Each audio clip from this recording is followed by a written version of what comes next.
Item Number SCP-142. Object Class Safe. Special Containment Procedures.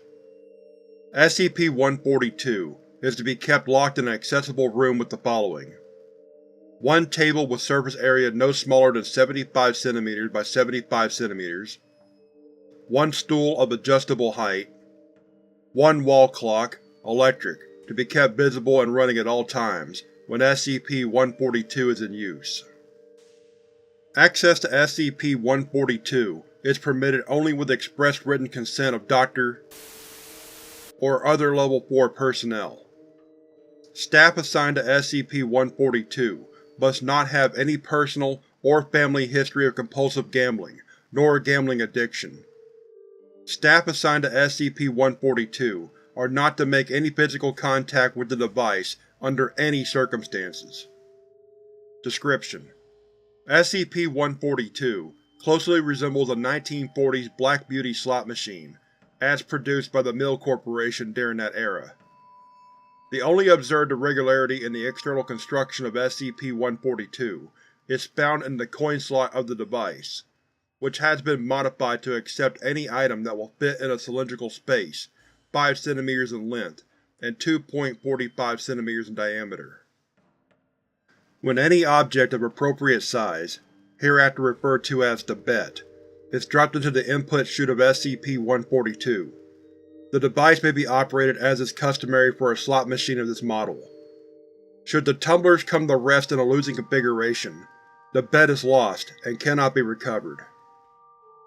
However, in the event that the tumblers come to rest in a winning configuration, between 2 and 200 indistinguishably identical copies of the bet are dispensed from the output chute of the machine. In the event that the bet consists of multiple objects, the output of the device, if any, consists of a random assortment of duplicates of the wagered items. Test data reveals the median payout from winning configurations to be 10 items, regardless of the number of items inserted. Human subjects allowed to interact with SCP-142 are affected by the object in 3 unique stages. Stage 1 begins immediately upon direct or indirect physical contact with the lever of the device. Subjects demonstrate mild giddiness and demonstrate a greatly diminished sense of the passage of time. If the subject has not exhausted the supply of betting material after 28 to 34 minutes of play, he or she will gradually enter the next stage. Subjects at Stage 2 appear compelled to bet larger and larger quantities of provided betting items, 5 to 20% of remaining material, until supplies are exhausted. Subjects also express the delusion that they are winning more frequently as a result of their altered betting strategy. In spite of this belief, the frequency of payout seems to be somewhat reduced at this stage.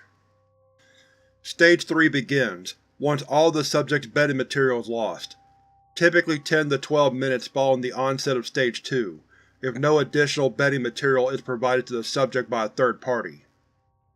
Subjects at this stage express a strong aversion to SCP-142, and will not continue to operate the device unless compelled with physical force.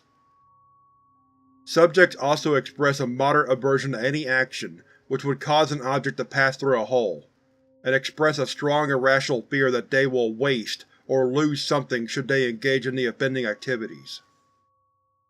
Specific examples vary by subject, but include passing through doorways, placing objects into cabinets, bags, or any other storage medium, use of sinks, showers, or other plumbing fixtures with drains, removing and or putting on clothing, sexual intercourse, and, most commonly, eating.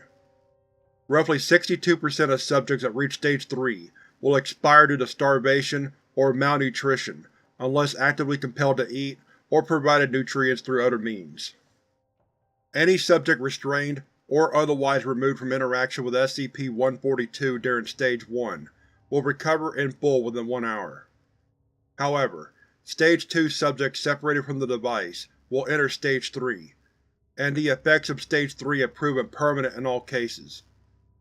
Subjects in Stage 3 should be terminated at the conclusion of each experiment. SCP-142 was recovered from an abandoned antique dealership in Ohio, following a tip from… Records from that area indicate that the shop owner died of starvation roughly 5 years prior to retrieval of the device. Addendum 142-1 On In the course of an approved experiment, SCP-142 was temporarily disassembled and each piece catalogued. The construction of SCP-142 proved unsurprising for a slot machine of this make and model, with 2 exceptions. Component 142-0046, the lever of the device, was found to contain several unexpected alloys, including…